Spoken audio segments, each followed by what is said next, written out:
The White House by S. Baring Gould. On the road between Raskelf and Easingwold stood in 1623 and stands still a lonely inn called the White House. The wide, brown, heathery moor called Pill Moor then extended to the roots of the Hambledon Hills. On a slight rising ground above the marshes stood here and there a farm or cottage, and here and there a portion of the soil had been enclosed.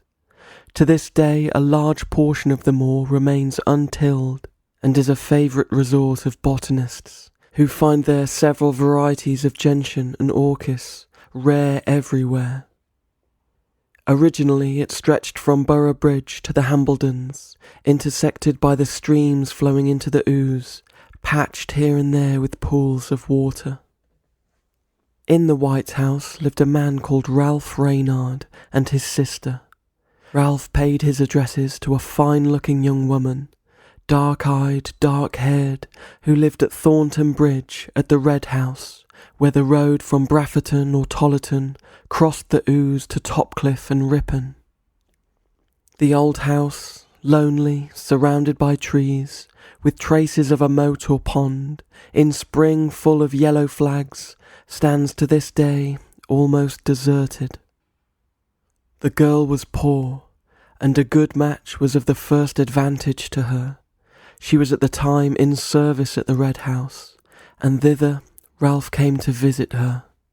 But, for some cause unknown, they quarrelled. An estrangement ensued, and Ralph came no more across Thornton Bridge.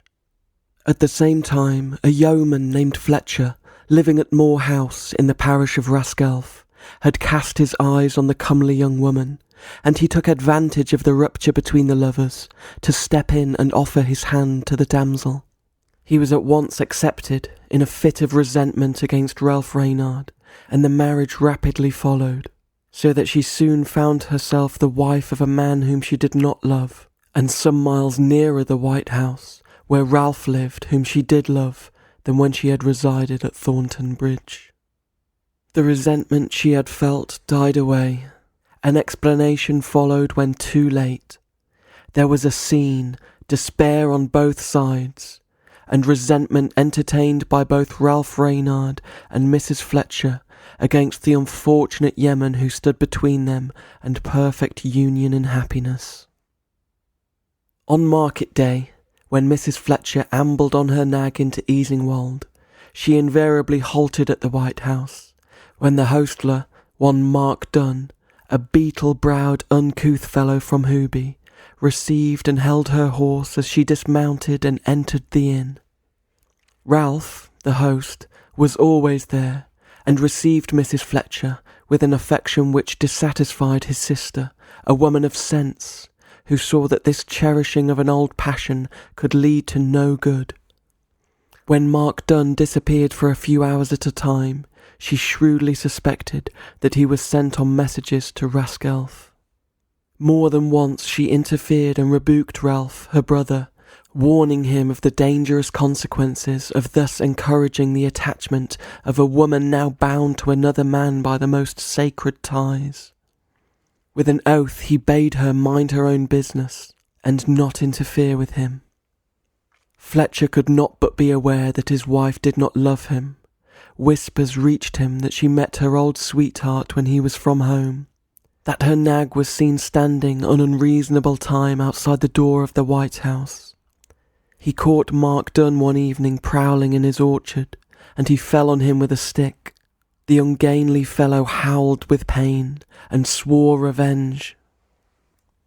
Fletcher became gloomy, neglected his affairs, and began to fall into difficulties. He had been sincerely, passionately attached to the dark-eyed, handsome girl he had brought to his home. He had done his utmost to render her happy, and now she was making his home miserable, destroying the former serenity of his spirits. He was obliged to go one day on business to Easingwold. He would not return till late. His wife knew it. Something troubled his mind, A presentiment of evil he could not shake off hung over him, and he wrote on a sheet of paper, "If I should be missing, or suddenly wanted be, mark Ralph Reynard, mark Dunn, and mark my wife for me." Directed it to his sister, and on reaching Easingwold, posted it.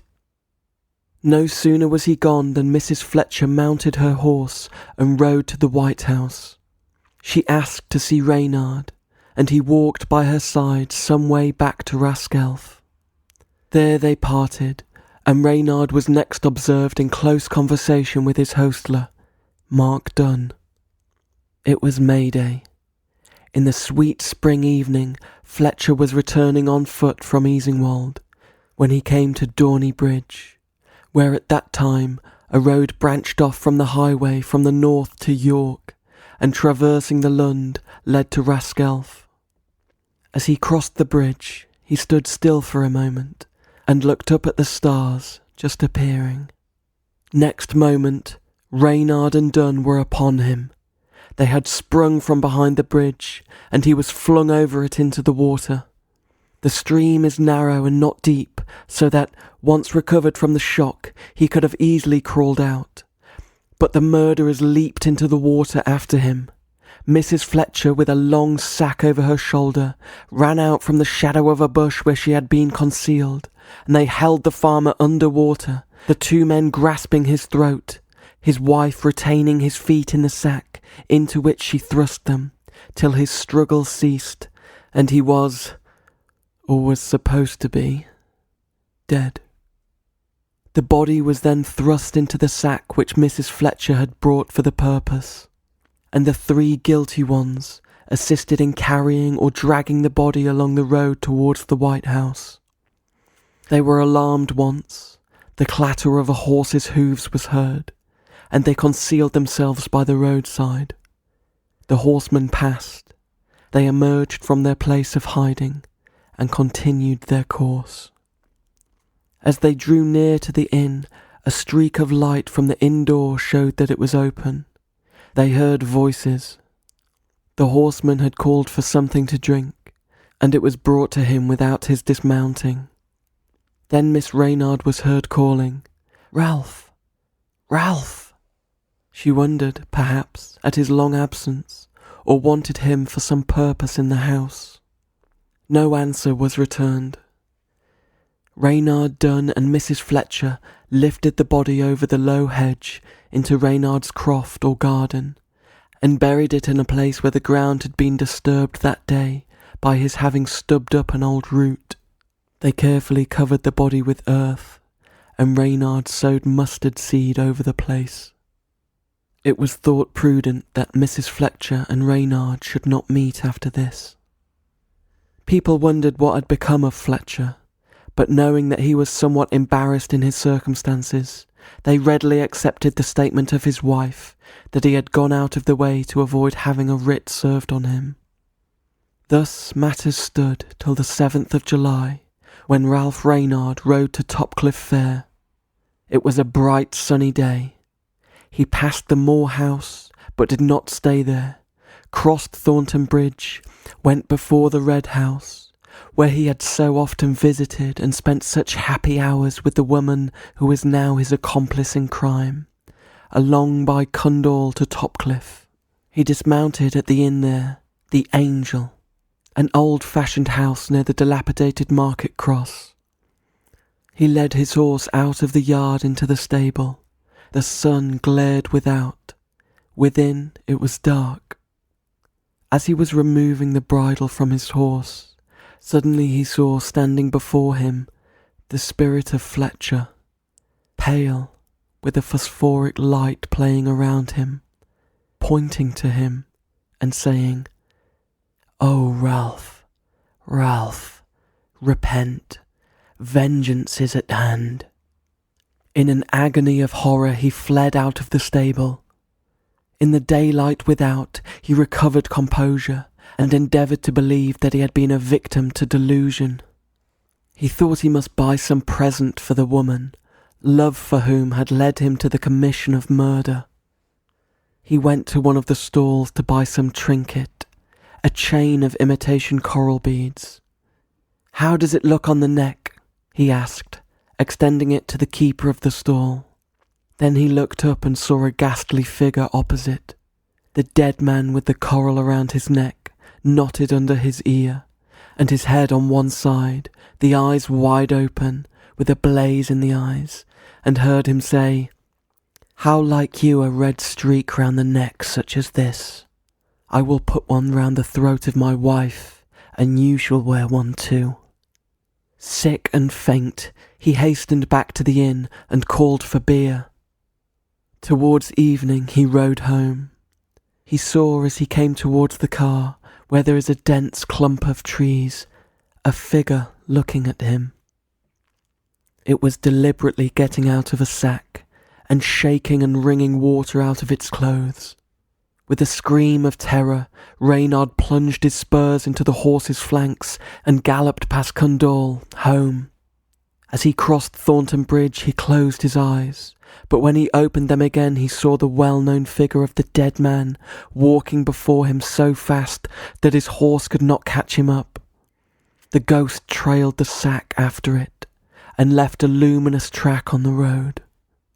When it reached a point at a little distance from the White House, the very spot where Reynard, Mrs. Fletcher and Mark Dunn had turned aside with the body, the spectre strode across the heather, leaped the low hedge, and melted, apparently, into the ground, where now a rich, green crop of mustard was growing.